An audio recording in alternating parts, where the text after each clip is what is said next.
乡亲啊，继续来看南投的草屯大城街附近，将近有40户的住户，这个拜一、拜二连续2天，水道头准开，流出来的拢是烂土水，实在是有够咸。水道头拍开流出来，唔是清气的自来水，是拢种漏水。是啊，一组尔。 这款情形唔是发生伫山区，是发生伫南投草屯的市区大城街附近，将近40户。伫26甲27这2天，水道头一个拍开，拢是这款水。搁我洗头2点外钟，将近3天拢安尼水就对。头2、3天。你来讲有水是污水啦，啊若无水是含了污水就无，咱啥物拢无水啊。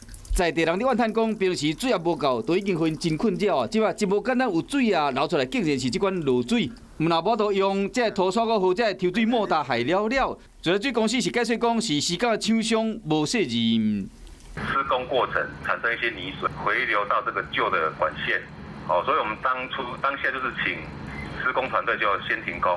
自来水公司讲调查出结果了后，已经将被污染的管线拢换掉啊，造成在地人的不便，真是失礼。